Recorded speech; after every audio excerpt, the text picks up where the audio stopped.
Hey everyone, so I thought I'd just record a video for you about their consulting and training income because Varanchi put a question on there. I thought that was a really good question.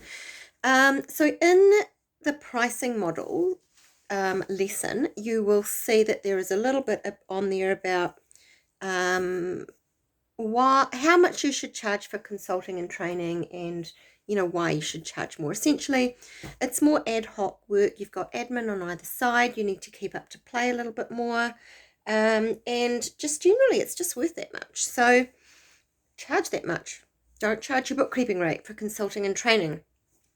But I thought what I'd talk to you a bit about is how I would approach a training session. So let's just assume the training session's been booked and I've got someone either on a Zoom call or they're here in my office.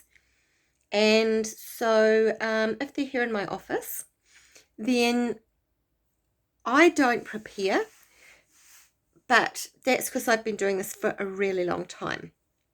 You might want to get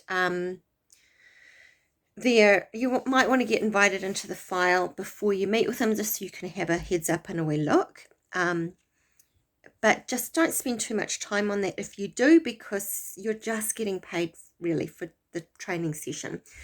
I don't do that. I basically have them in front of me. We open up the Xero file and I say, so tell me a little bit about your business. And as they're talking to me, I've got the Xero file up, and I'm just doing a quick look to see if, what the bank reconciliation screen's looking like. Does the bank reconciliation is reconciled, or is it out of balance somewhere? Like, I look at the reconciliation report, and of course there's other software. I'm just picking on Xero. And what might look at what their accounts receivable looks like, if there's a whole bunch of overdue, or what their accounts payable looks like. The other report that I really like to look at sometimes is the detailed account transaction report, but I probably wouldn't do that in that first bit. That report is really good for seeing consistency of coding. So while they're talking to me about their business, that's what I'm doing. I'm having a wee look.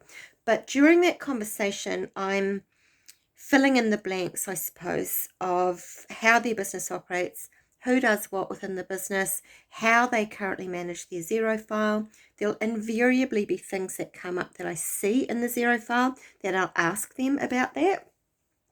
And I just want to get a sense of how they're currently doing things, who's currently doing everything within the file, and where efficiencies could be made. And I find that there are almost always something that could be done better, more efficient, utilizing the software a little bit more.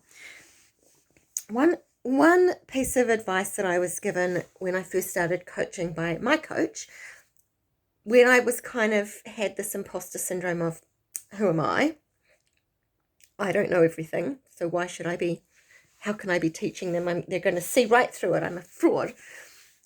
One piece of advice that my coach gave me was that you will invariably know more than the person that you are training, and that has always proven to be correct. So don't forget, they're coming to you for training because they don't know anything about the software.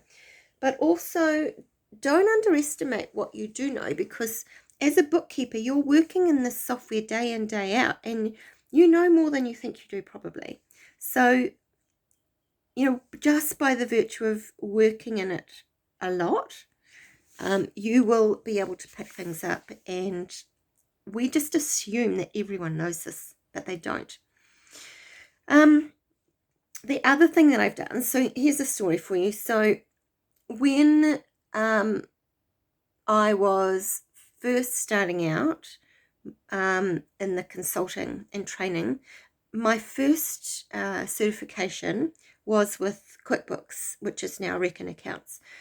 And so my first training session with QuickBooks, it was like referred to me, it was part of their partner program that you got leads and so on.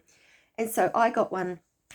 It was an electrical wholesaling company. So it was actually quite complex because there was also some intercompany things which I didn't know until I got there. I think they had about 2 or 3 different files.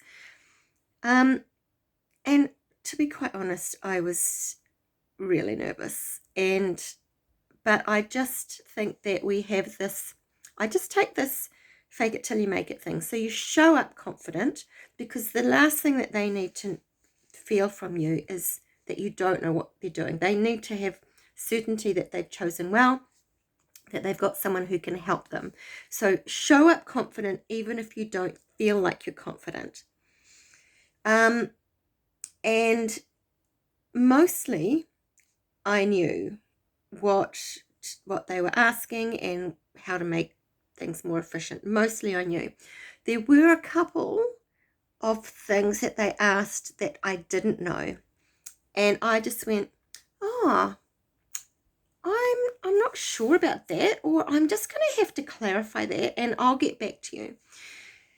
And they were fine with that. And then so I went home after the training session, and I rang up my partner manager, or I found the answer somewhere, and then I just got back to them. Oh, here's that thing that I said I'd get back to you about. Here's how you do it. And it was fine.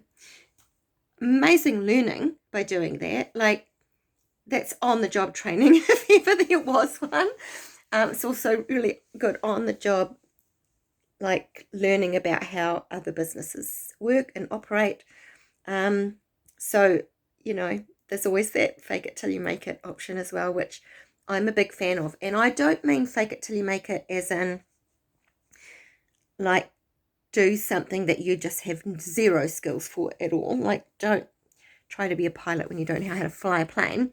But it's fake it till you make it, portraying confidence, which in itself, physiologically, whatever we pretend, we actually give ourselves. It's like when you feel sad, if you watch a comedy or a funny video or something, that you'll